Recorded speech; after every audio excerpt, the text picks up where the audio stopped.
Assalamualaikum warahmatullahi wabarakatuh. Perkenalkan, nama saya Noval Fauji dengan NIM F1B0201006. Kali ini saya akan membahas tentang uh, video untuk memenuhi nilai ujian akhir semester, yaitu dengan tema pembangunan karakter mengubahku. Pembangunan karakter merupakan cita-cita luhur melalui penyelenggaraan pendidikan yang terarah dan berkelanjutan.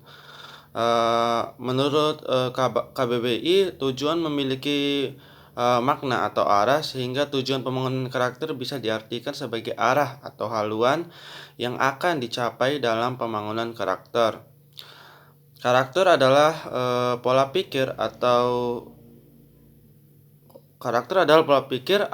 pola perilaku yang menjadi ciri khas setiap orang atau individu untuk hidup dan bekerja sama, baik dalam lingkungan keluarga, masyarakat, bangsa, negara, dan negara. Individu berkarakter baik adalah individu yang bisa mengambil keputusan dan siap mempertanggungjawabkan keputusan tersebut. Tujuan pembangunan karakter pada dasarnya adalah untuk membentuk generasi bangsa yang tumbuh dan berkembang dengan karakter yang bernafaskan nilai-nilai Pancasila. Nilai luhur, adat, dan agama. Terus, generasi atau individu dalam penentu hidup bangsa di masa yang akan datang. Bangsa yang besar adalah bangsa yang memiliki generasi yang berkarakter. Begitu juga sebaliknya, generasi yang tidak berkarakter adalah generasi yang tidak membuat bangsa sulit untuk berkembang dan maju. Itulah tujuan utama dari pembangunan karakter. Ada tujuan lain dari pembangunan karakter adalah menjadikan lingkungan sekitar menjadi aman, damai, dan terkendali. Prostitusi online, pembunuh, pemerkosaan, narkoba, luas jaringan pornografi adalah contoh sekaligus gambaran yang akan terjadi jika suatu generasi tidak memiliki karakter. Dalam mewujudkan tujuan pembangunan karakter, ada banyak hal yang harus dilakukan dan dimulai dari sekarang, yaitu membiasakan perilaku tanggung jawab adalah langkah besar yang harus dilaksanakan. Tanggung jawab memiliki makna, yaitu keadaan wajib menanggung segala sesuatu yang telah kita lakukan, bisa dituntut, dipersalahkan, dan sebagiannya. Apabila setiap individu sudah memiliki rasa tanggung jawab, tidak akan terdengar lagi kata-kata korupsi, narkoba, pencurian, perampokan, dan pemerkosaan, dan lain-lain. Tanggung jawab juga merupakan ciri manusia beradab dan berkarakter. Rasa tanggung jawab muncul karena menyadari akibat baik atau akibat buruk dari perbuatan yang dilakukan, dan menyadari pula bahwa pihak lain memerlukan pengabdian dan pengorbanannya.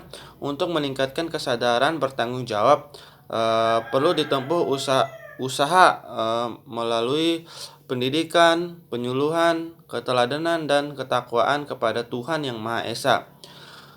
Terus, tanggung jawab ada berbagai macam, mulai tanggung jawab kepada diri sendiri, tanggung jawab keluarga, Tuhan, bangsa, dan negara. Langkah yang selanjutnya yang harus kita selesai, yaitu perwujudan karakter adalah kepatuhan pada peraturan, yaitu peraturan yang diciptakan adalah untuk mengatur kehidupan supaya aman dan tertib. Individu dikatakan berkarakter jika seseorang ini taat kepada peraturan. Namun banyak banget individu yang tidak taat pada aturan.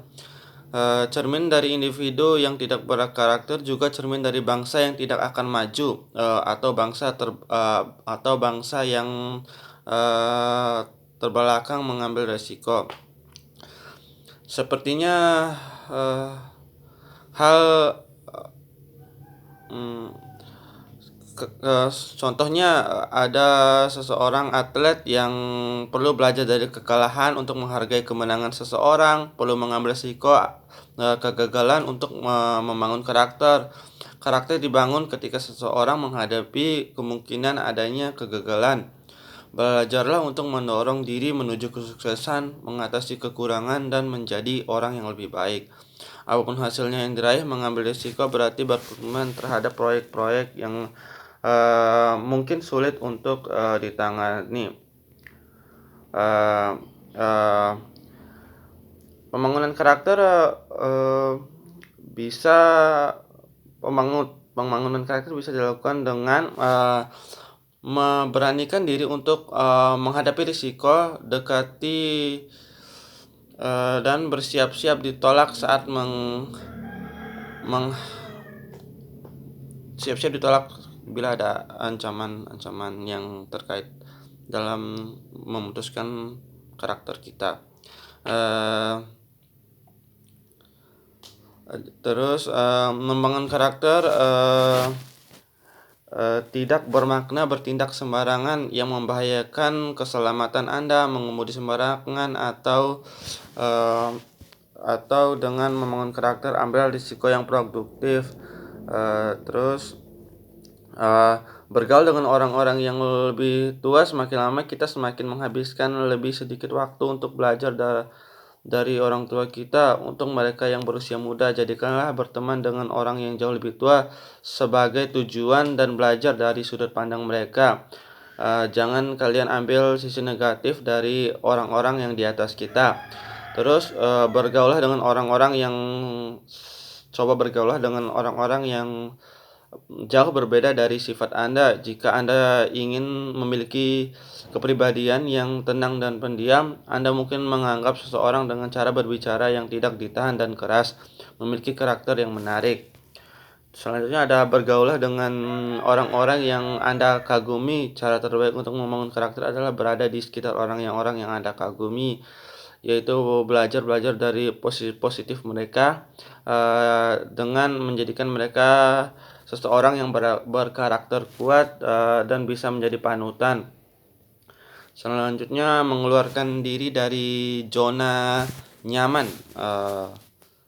Membangun karakter berarti belajar cara menangani situasi yang sulit atau tidak nyaman, yaitu temukan cara untuk meruntuhkan status dan memahami orang lain pada tingkat yang rumit, yaitu mengunjungi tempat-tempat yang Anda merasa tidak nyaman agar nyaman. Adapun hal-hal yang dibahas adapun nilai-nilai yang dapat diambil dalam perkuliahan, yaitu yang pertama adalah adil dan profesional. Adil berarti sama berat berpihak kepada yang benar, sepatutnya meletakkan sesuatu pada tempatnya. Proporsional berarti sesuai dengan proporsi. Adil dapat bermakna sama dengan proporsional apabila adil diartikan sebagai sepatutnya atau meletakkan sesuatu pada tempatnya. Namun dapat bermakna berbeda apabila yang dimaksud adil ialah sama berat, karena sama berat belum tentu sesuai dengan proporsi. Sikap adil dan proporsional perlu diterapkan dalam kehidupan sehari-hari, sebab merubah perintah Tuhan yang harus dipatuhi. Setiap kepatuhan pada perintahnya akan mendatangkan manfaat-manfaat dan keberkahan bagi yang melaksanakan, baik dalam kehidupan dunia saat ini maupun di akhirat nanti. Manfaat-manfaat yang secara khusus atau pribadi, yaitu menyadari pentingnya sikap adil dan proporsional, memahami nilai-nilai positif yang terkandung dalam prinsip keadilan, mengetahui manfaat-manfaat dan bersikap adil dan profesional. Yang kedua, ada peduli sosial dan empati. Empati penting bagi mereka yang hidup yang saling terkait dengan orang lain. Dan kepedulian sosial dapat diartikan sebagai suatu perilaku yang dimiliki individu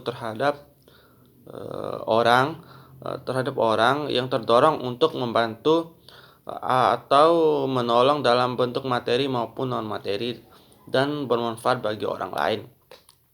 Selanjutnya ada disiplin penghargaan terhadap waktu dan bersifat hemat.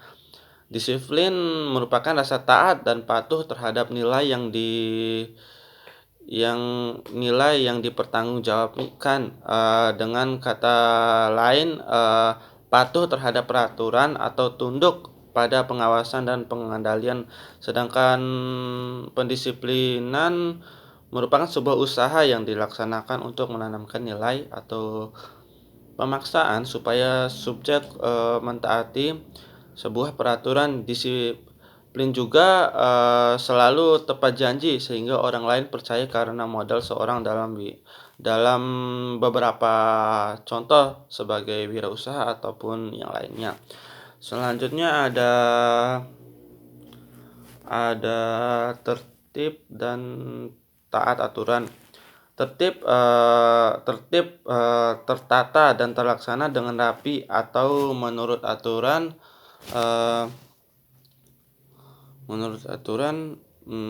untuk melakukan sesuatu pekerjaan dengan teratur sesuai dengan peraturan-peraturan yang berlaku dengan penuh tanggung jawab dan tanpa paksaan dari siapapun merupakan tata tertib dan peraturan yang sebenarnya. Selanjutnya ada sopan santun dan peduli lingkungan.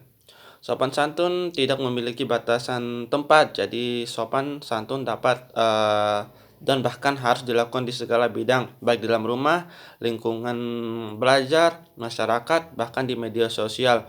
Sopan santun sangat tepat dipadukan dengan menghargai sesama, karena menghargai bermakna menghormati atau mengindahkan. Kata menghormati sangat padu dengan sopan santun. Oleh karena itu, jika sikap hormat telah ditimbul di dalam diri kita, maka kegiatan sopan santun di segala bidang telah terlaksana dengan baik. Selanjutnya ada kritis dan berhati-hati dan berani membela kebenaran. Memang sikap kritis itu selalu mencari kesalahan, tetapi mencari kesalahan yang bisa membuat orang yang kita kritik atau apa yang sebenarnya kita bicarakan itu supaya mereka tahu apa kesalahan mereka. Jadi mereka juga bisa introspeksi diri, karena banyak sekali orang di dunia yang pintar di dalam berbicara banyak hal, padahal sebenarnya mereka tidak mengerti apa yang mereka bicarakan. Sebab itulah di sini selalu mencari kesalahan dalam arti kritis itu bukan hal yang merupakan sifat egois, melainkan untuk memberitahu apa kekurangan dari seseorang tersebut agar mengkritis juga bisa lebih mengerti. Selanjutnya ada semangat kebangsaan dan cinta tanah air. Semangat kebangsaan dan cinta tanah air memiliki banyak sekali manfaat, yaitu untuk meningkatkan persatuan dan kesatuan Indonesia menjadi negara yang kuat, untuk memperkokoh berdirinya negara Indonesia yang kita cinta ini, dan menimbulkan rasa cinta tanah air yang besar dengan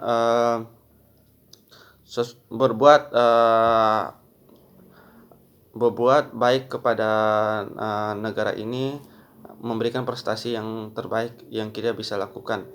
Selanjutnya yaitu cinta tanah air memiliki manfaat dengan ada timbulnya sifat dan perilaku membela tanah air, menjaga melindungi tanah air, dan rela berkorban demi kepentingan bangsa dan negara. Mencintai adat atau budaya yang ada di negaranya dengan melestarikan dan dengan melestarikan alam dan lingkungannya adalah bentuk cinta tanah air yang sebenarnya. Demikian itu saja yang dapat saya jelaskan. Lebih dan kurangnya saya mohon maaf. Wabillahi taufiq wal hidayah. Wassalamualaikum warahmatullahi wabarakatuh. Terima kasih.